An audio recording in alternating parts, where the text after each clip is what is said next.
Bonjour chers amis, chers frères et sœurs dans le Seigneur, et bienvenue dans notre émission Maranatha Télévision. Je médite. C'est toujours pour moi une grande joie. Je sais que vous êtes nombreux à nous suivre chaque semaine. Et nous prions vraiment le Seigneur que ce temps nous soit donné pour que nous puissions nous fortifier mutuellement dans sa présence autour de sa parole. Et si Dieu le permet, que nous puissions le partager autour de nous. Pour que, bien aimé, ce soit un moment très très riche. Et nous, comme on l'avait dit depuis la semaine dernière, nous voulons faire la méditation du Nouveau Testament. Bien entendu, notre parcours continue dans le livre de Jean, l'évangile de Jean. Aujourd'hui, ça sera autour du chapitre 7. On va conclure le 7e chapitre du livre de Jean. Et puis, par la grâce de Dieu, on va enchaîner le 8e chapitre. Alors, je voudrais prier avec nous pour demander au Saint-Esprit de nous éclairer pendant ce temps, parce que nous avons besoin de sa présence en toute occasion. Seigneur notre Père, nous te disons merci pour ce temps que tu nous donnes, ce temps qui est mis à part pour étudier ta parole. Je sais une chose, que tu n'abandonnes pas ceux qui travaillent pour toi. Nous avons besoin d'être éclairés par ton Esprit. Viens nous éclairer, s'il te plaît, cher Seigneur, nous bénissons ce temps. Et dans le nom de Jésus, notre Seigneur et Sauveur. Amen.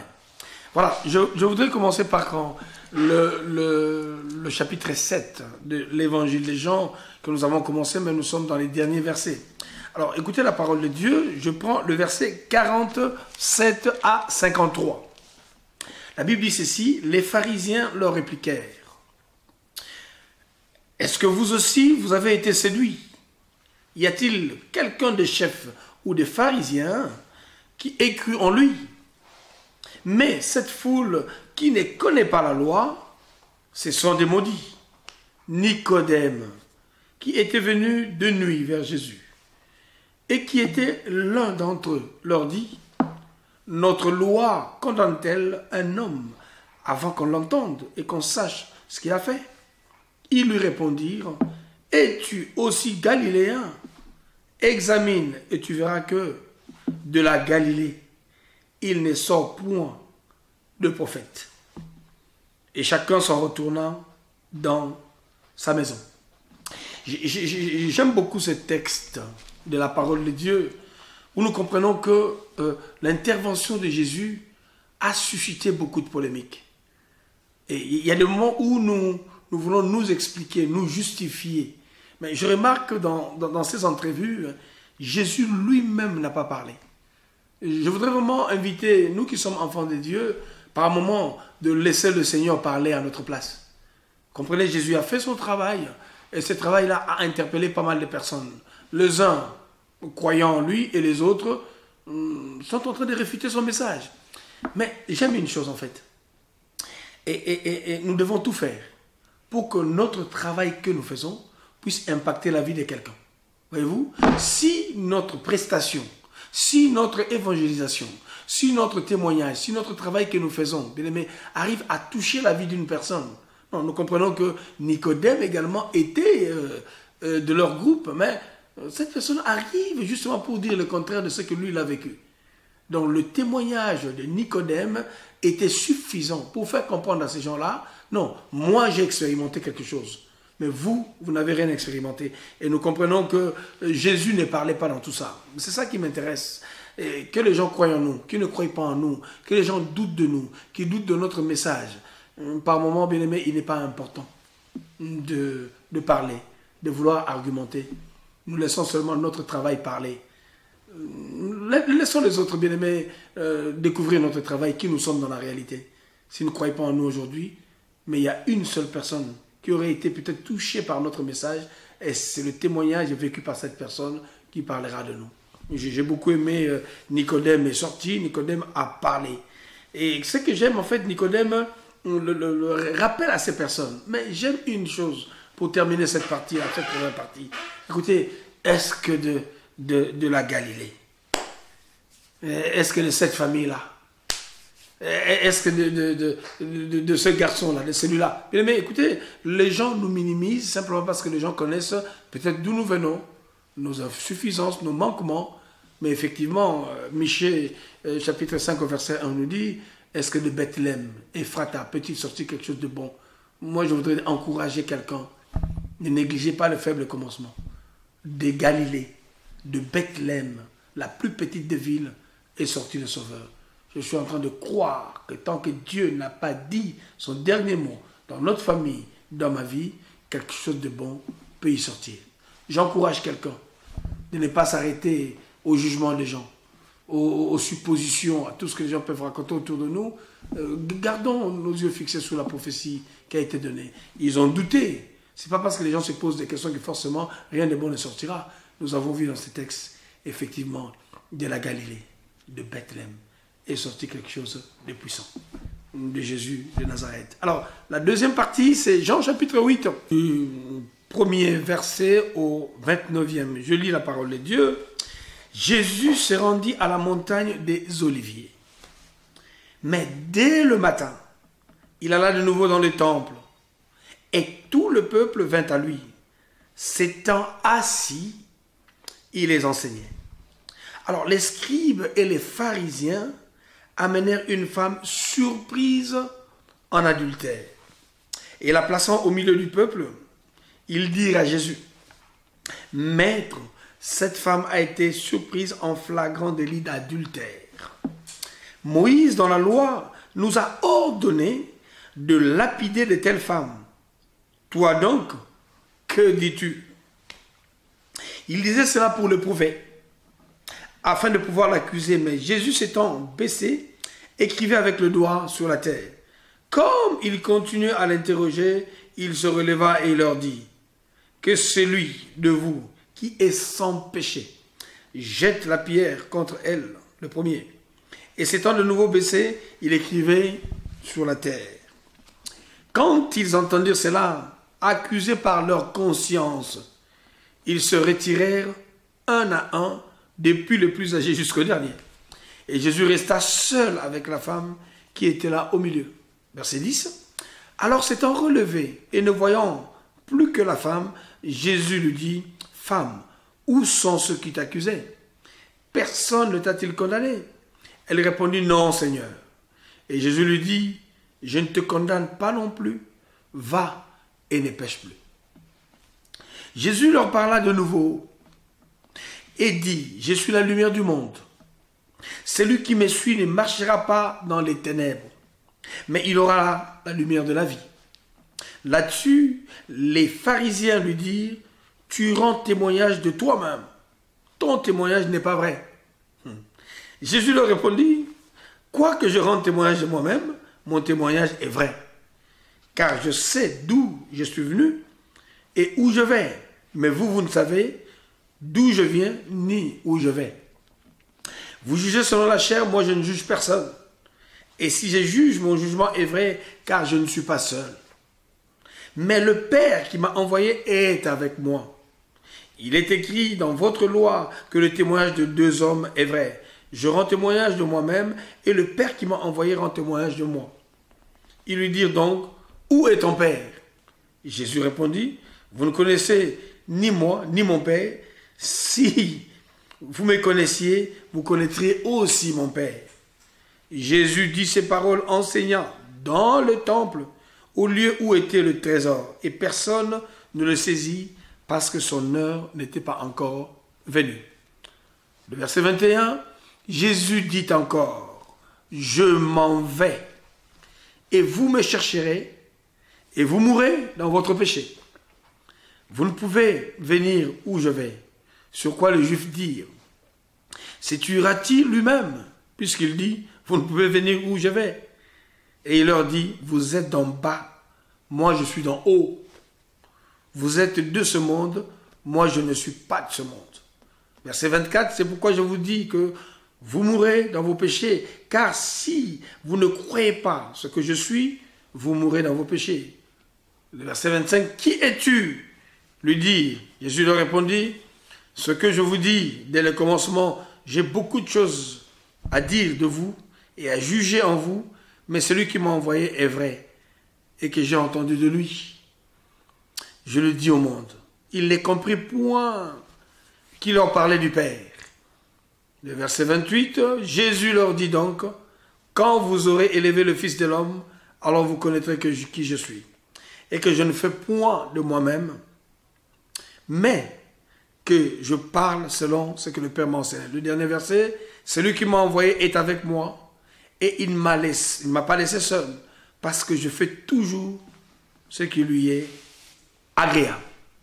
Voilà ces beaux textes d'ailleurs qui commencent par cette illustration. Et la Bible nous dit ceci, que Jésus se rendit à la montagne des Oliviers. Mais dès le matin, il alla de nouveau dans les temples. Et tout le peuple vint à lui, s'étant assis, il les enseignait. C'est quand même assez surprenant. Là où la parole de Dieu est enseignée, là où Jésus de Nazareth, en personne d'ailleurs, est là, c'est un lieu d'affermissement, un lieu d'éducation, un lieu où la personne de Christ est en train de se révéler. On se rend compte que Christ fait asseoir les gens autour de sa parole, mais nous nous rendons compte qu'au même endroit, là où la grâce se trouve, au même endroit, là où les gens doivent expérimenter l'amour véritable de Dieu, le lieu de la prière, qu'on peut appeler aujourd'hui église, le lieu de rassemblement, où nous nous rassemblons, ça devient malheureusement le lieu de jugement, le lieu d'accusation, le lieu où, bien aimé, on vient montrer aux gens leur péché. Mais montrer mon péché, c'est une chose, mais si on peut montrer la voie qui va me permettre justement de me débarrasser de ce péché, ce serait une très bonne chose.